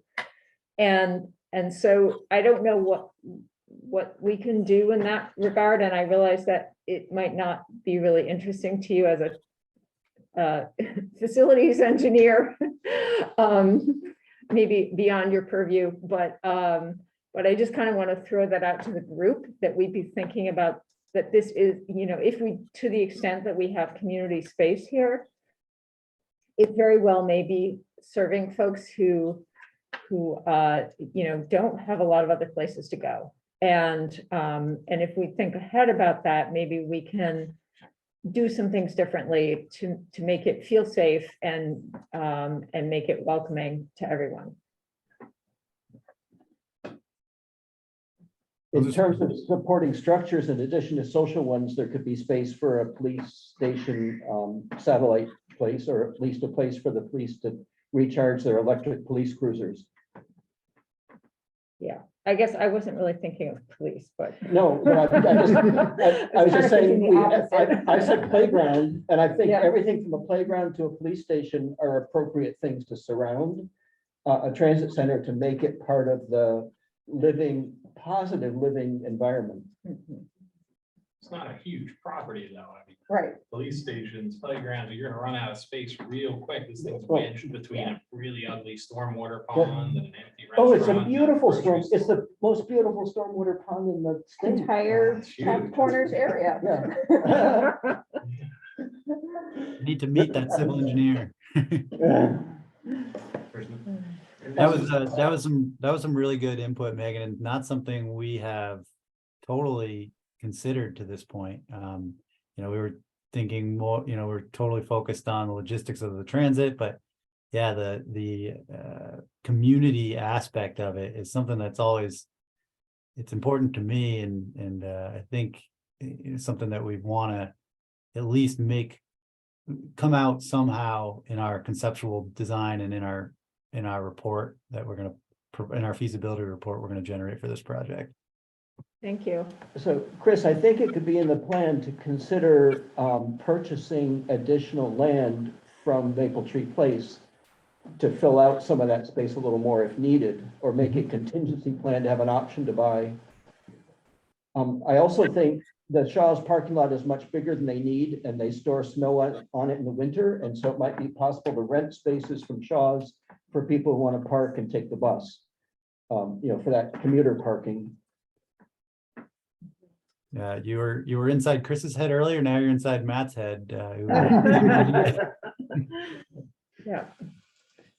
Yeah, and I guess I'm trying to think of it also as,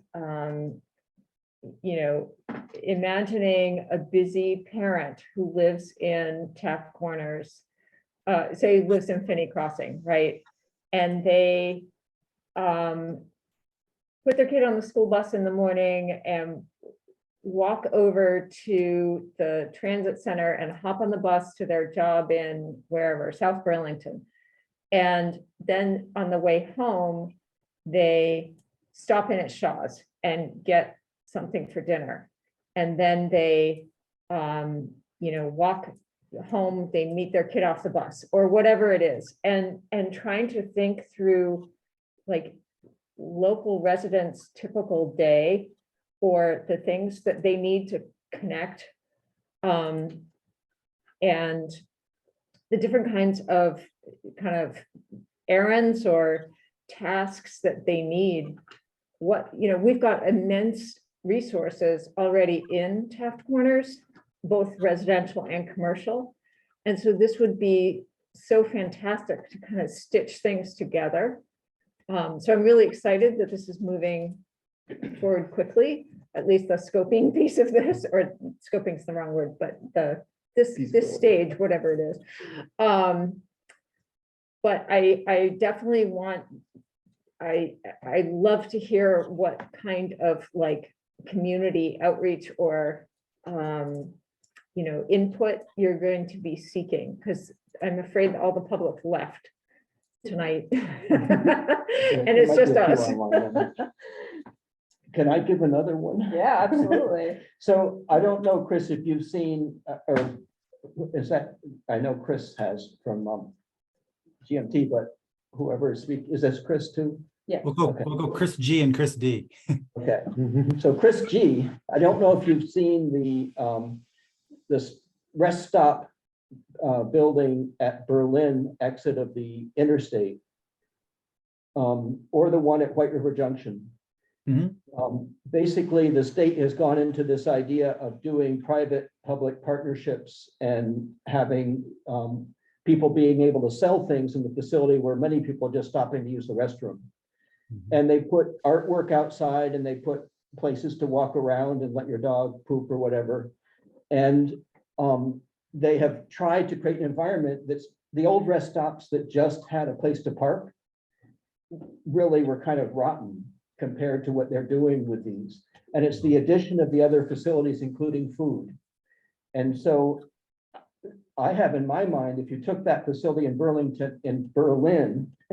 and shrank it a lot, there's one in Williston too at the rest area, but to me, it's not as representative because they don't serve food. But if you took the one at Berlin and shrank it to maybe half that size, but it's sort of a small barn-like structure that can house restrooms and place to buy food and a place to sit and wait that's got interesting things and isn't just like a bus station. That's my vision for what this facility should look like. It's also somewhat in line with the plan for what they want to do with the Essex Junction train station, adding a building over the building that's there.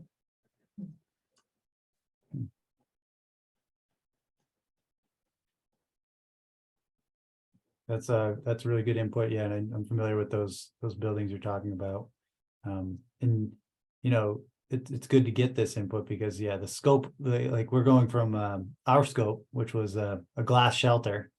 That glass shelter with 2 stops. Yeah, and kind of starting to consider the long-term outlook here, which could potentially be something really great. So, you know, maybe we structure this in a way that looks at, hey, in the short term, we're going to do this, but here we got this big area dedicated. If this is just really turning out to be a awesome hub and people are really using just the shelter, then we'll have a space dedicated to do that additional. Now you're talking. Work. Yeah. I did want to say we have a Taft Corners resident here. I don't know if you or On the area, spot. that area, right? We got 2. Yeah, that's true. Okay, so I didn't know if Corners you. on Friday. You did? You did? Oh, wow. Where in Taft Corners? One more lane, so a Oh, little. well, bit back. okay, just Oh, you farther wanted to back get then. that traffic from that Essex Alliance Church. Yeah, probably. I'm right. Right. You just wanted to oversee the annex project, right? So I don't know what you folks think, like, if you were to use this kind of facility, like, would it even make sense to you? What would you want to have available? You want the politically correct answer or the real answer? But the real Yes. answer, The real answer is I want to use it. Yeah. I'm not gonna take a bus in Vermont. It's 6 months out of the year. It's below freezing. Right. It snows. It's not. This is not gonna get used heavily, I don't think, honestly. Well, Yeah, and you but- live, Dunmore Lane is far enough, so It's been fine. that'd be kind of a hike Yeah. over to here. Yeah, when you asked if I would use it, I'm not the target market for this. What we're doing with this project is trying to create something that will make the town more accessible to and from for people who need an option like this. And so what we should be focusing on is what would make it comfortable for them to use it. All right, like, I agree with you on the heated spaces, things like that. Like, you know, we have to be realistic. Like, it was the first comment I made to the entire form-based code process was, where's the snow? Like, let's build around snow. That's one big use. So playgrounds and things, they sound nice. We need more parks. We need more public spaces and playgrounds. I love that we're expanding Allen Brook Park and things like that. I don't think this is the place for that. I think this is a place where I would focus on keeping people comfortable and safe. And that's what I do, those 2 things. I like that it's a visible location and not sort of hidden in the back behind some store or something like that in Burlington. I agree with those comments. What do you think, Ellie? I could see myself using it in the warmer months, biking there and like using a bike locker. Mhm. And yeah, stopping at Healthy Living or Shaw's on my way home. Right. Yeah, I could definitely see myself doing that. Yeah. And then the reverse would also be true, where people who maybe lived in Burlington or South Burlington, but worked in Williston would take the bus to Williston and then hopefully be able to walk to their place of employment. Or Or take have a the bike circulator. or wherever a they have. circulator, microtransit or something along those lines. Mhm. Yeah. Okay, so we want a cozy cafe with restrooms and good visibility so that it feels safe, including at night and in the winter. And Space to expand. room to expand, right? And yeah, so I guess it's people as well as buses. I'm writing down coffee and scones. Yeah, right.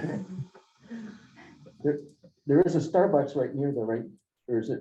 Yeah. Yeah, Yeah. not far. Maybe they would have a cart they run over and There you go. keep a Now you're talking. supply over there too. I mean, it is actually one of the serendipitous things is this is about halfway between the coffee at Starbucks and the coffee at Healthy Living. Right. And those are things that we, And you know, Dunkin' we Donuts see, but and at not, Simon's Maybe we Plaza. could lure Starbucks into doing this as a specific plan. The substantial benefit is a mobility hub and the give is we'll let them have a drive. A drive-through.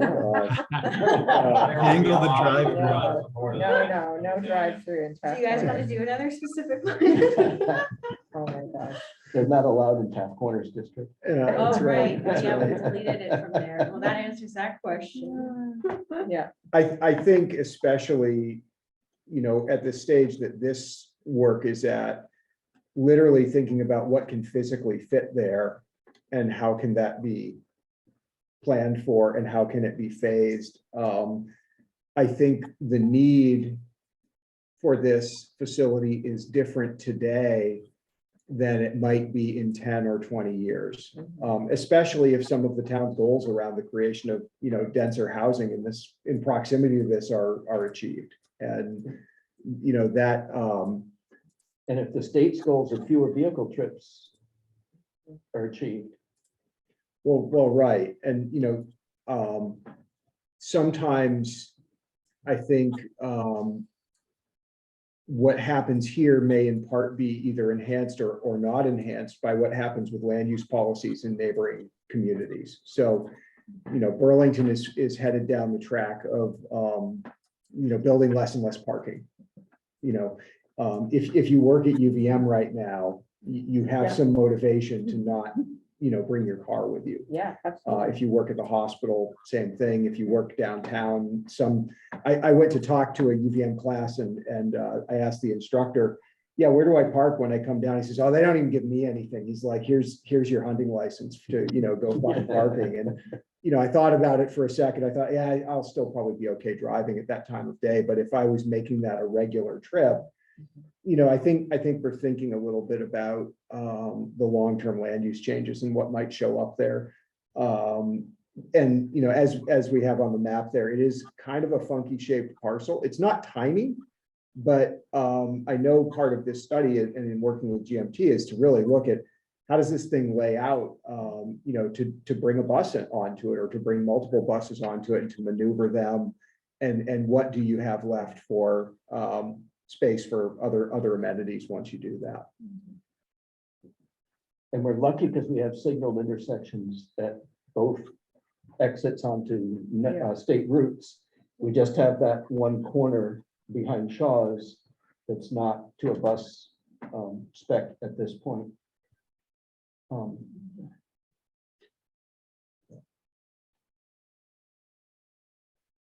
Okay, what else? Do you need anything else from us tonight, or we have a few other things we need to? I just Reed Parker has his hand up. Oh, we don't see that at all. I'm sorry, Reed. Hi, can you hear me okay? Yes. Okay, so I do want to comment on the usage. So for 20 some odd years while I was working, I'm now retired, I rode buses, starting with the little shuttle bus that used to run from halfway down Pine Street to downtown. We'd park our cars there. There were tons of us there back in the late 90s, early 2000s. And then I lived at Essex Center and rode the main Essex route to downtown Burlington. The issue I see if you want to get people is warmth is one, because I stood out in the cold many, many times waiting for buses, but I did it, and so did a lot of other people. It's frequency of the runs and where are they going? It was convenient because I worked in downtown Burlington, so I could ride to the bus stops, but it's a long haul from either the current Walmart or what's proposed here to downtown Burlington via bus. And I think what you really need to look at, and I'm sure you've considered this too, is how often do the buses run? Where do they go? And that may be where the microtransit fits in at some point. But if you're really going to attract somebody to say, I want to get somewhere, I don't ride the bus today because the few times that I have to go to downtown Burlington, it would take me 4 times as long as driving, even though I rode buses for 20 years. And that's the issue right now, that you need to increase your frequency and increase the number of places you're going. And I know that's a really hard thing, especially since the pandemic and people aren't working in offices like they were. But there was a ton of us who were office people who rode the bus from Essex to downtown Burlington, along with college students, along with other local residents. And I doubt that you have the ridership today that you had several years ago. And that's, if you're looking at something, yes, warmth, shelter, less concern with whether you get a cup of coffee or whether you have a playground. If you're going to make a good transit center, you've got to be able to say to people, I also need a place where I can drop my car, because they're not going to, I live on Zephyr Road, and I could walk here, but a lot of other people would be just far enough away that they would have to drive to this spot. So that's my 2 cents worth. Thanks, Reed. Well, if, We need to Yeah, wrap it yeah, up. I need to And we go. have other things on our Yep. plate here. Are we at a stopping point for you folks, our guests? Because we Just had need- one more question, Megan, from Darren, I believe. Oh. Darren, do you have a question? We can, in the room, we cannot see who's on Zoom, so. No problem. Sorry about that. That's okay, I'll keep it brief. I just wanted to second what Reed was saying. As another bus user who lives in Essex Junction, I would agree that I don't see myself going through Williston to get to Burlington. However, sort of to what Matt's talking about, the more Williston becomes a destination, the more people might start thinking about getting to Williston and getting to this particular spot. And I also think a lot of people might think twice about going downtown, because especially if you're further out. But I just want to keep in mind that it's not just about getting from everywhere to Burlington and vice versa. So appreciate all the really good comments tonight. Thank you. Just to wrap things up, I second the appreciation. This has been really great. Just to give some people an update on what's to come next real quick. We're going to develop a concept plan. That's going to be, we're going to evaluate that concept, and then we're going to develop a feasibility study. And then I think we're thinking March timeframe, we would come back in front of the Planning Commission. We're aiming for February or March. We'd come back to the Planning Commission and present our findings. Great. All right. Thank you all so much. This has been really stimulating to think about. It's really fun to see some form-based code / Taft Corners work come to the next steps. So super exciting. Okay, so thank you very much. We have just a couple of, I think, internal matters to deal with really quick. Minutes, yeah. So, and should people get in touch with one or both of you if they have additional thoughts? Marshall and Chris G. Yeah, feel free to, you can direct folks to my email and I can distribute to the rest of the project team as needed. Great. Okay, thanks so much. Good to see you, Marshall. Good to see you. Thank you. Thank you all. Everybody. Bye. Bye now. Okay, so we have minutes. Two sets of minutes? You do. Yes, November 1st, November 15th. I move we accept both sets of minutes as amended. Excellent. Do I hear a second? My second. Alex seconded. Okay, all in favor? Aye.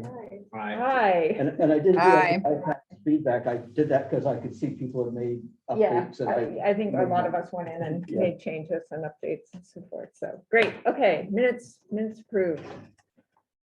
Was there something else? We just put the capital budget Oh, on your right, agenda. Next week on the 20th, Shirley will give a presentation. Great. If you want to breeze through last year's just to get an Yeah. understanding. Yeah, and can we copy that? I did have a look at the select board Mhm. thingy Mhm. that's on their agenda Yep. for tonight. Can we make that available to planning commissioners? Yeah, Absolutely. definitely. That's Megan, Eric's overview memo was Yeah. really helpful. Yeah, that was. It's because we wrote a big piece of it. Oh, There's- oh.